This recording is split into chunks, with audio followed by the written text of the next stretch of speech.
नमस्कार दोस्तों, अमेरिका में एक ऐसा व्यक्ति भी था जिसे उसकी पूरी जिंदगी में जहरीले से जहरीले सांपों ने 173 बार काटा। 20 बार तो उसकी हालत इतनी गंभीर हो गई कि मरते मरते बचा। वर्ष 2011 में वह 100 की जिंदगी पूरी करके मरा। इस शख्स को अमेरिका में स्नैक मैन के नाम से जाना गया। इस शख्स का नाम बिल हास था। वह चाहता था कि वह सांपों से बार बार खुद को कटवाकर एक प्रतिरक्षा डेवलप कर ले। सांपों के प्रति बचपन से उसमें एक खास आकर्षण था। इसी कारण उसने वो पेशा अपनाया कि पहले सांपों को लेकर करतब दिखाने लगा और फिर सांपों का अजायब घर ही खोल दिया। सांपों ने उसको किस तरह 173 बार काटा, ये हम आगे बताएंगे। खतरनाक नस्ल के हजारों जहरीले सांपों को रखते थे। हास्ट ने बाद में फ्लोरिडा में एक मियामी सर्पेटेरियम बनाया जिसमें हर नस्ल और खतरनाक सांप थे। इसमें वह वहां आने वाले लोगों के लिए शो आयोजित करते थे। असल में उसका मुख्य व्यवसाय सांप के काटने के खिलाफ दवा बनाने के लिए कच्चे जहर का उत्पादन करना था। 1990 के दशक तक वह हर साल दवा प्रयोगशालाओं को जहर के 36,000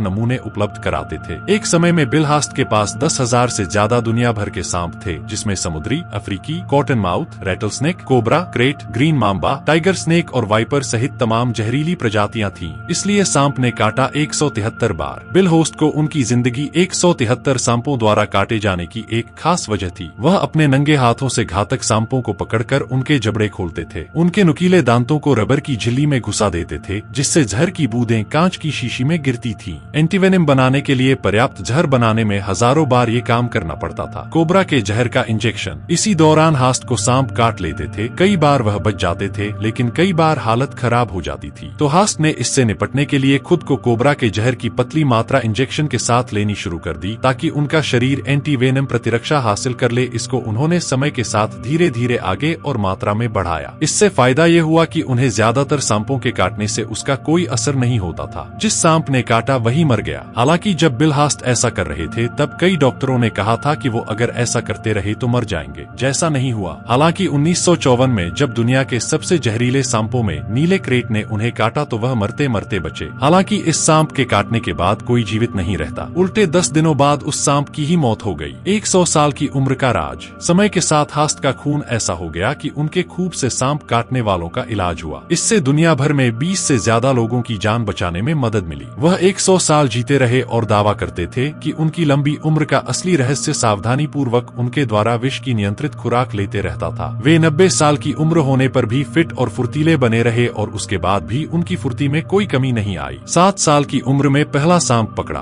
बिल हास्ट का असली नाम विलियम एडवर्ड हास्ट था। उनका जन्म 30 दिसंबर 1910 को पैटरसन, न्यू जर्सी में हुआ था। उन्होंने 7 साल की उम्र में अपना पहला सांप पकड़ा। हाई स्कूल की पढ़ाई बीच में ही छोड़ दी, फिर सांपों को पकड़ने का काम करने लगे। बाद में वह पैन अमेरिकन एयरवेज में मैकेनिक और फ्लाइट इंजीनियर बन गए। पूरी दुनिया में उड़ान भरी। वह अक्सर अपने औजारों में विदेशी सांप भी लाते थे। उन्होंने 1946 में विष के चिकित्सीय गुणों पर काम शुरू किया। 2 साल बाद मियामी सर्पेंटेरियम खोला। वह लोगों को सामने बिठाकर ये दिखाते थे कि जहरीले सांपों का जहर कैसे निकाला जाता है। हालांकि बाद में उन्होंने शो करना जरूर बंद कर दिया, लेकिन चिकित्सा उपयोग के लिए सांपों से जहर निकालना जारी रखा। 92 साल की उम्र में उन्हें इसलिए ये काम छोड़ना पड़ा क्योंकि मलेशियाई पिट वाइपर के काटने से उनकी दाहिनी तर्जनी उंगली कट गई। वृद्धावस्था में भी हास्ट ने 32 चिपकलियों और सांपों के विष का मिश्रण अपने शरीर में इंजेक्ट किया। सांपों के प्रति बिल के लगाव के चलते ही उन्हें अमेरिका में स्नेक मैन के नाम से जाना जाता था। दोस्तों, अगर ये नॉलेज अच्छा लगा हो तो वीडियो को लाइक करके चैनल को सब्सक्राइब जरूर करिएगा। फिर मिलेंगे नेक्स्ट वीडियो में। जी धन्यवाद।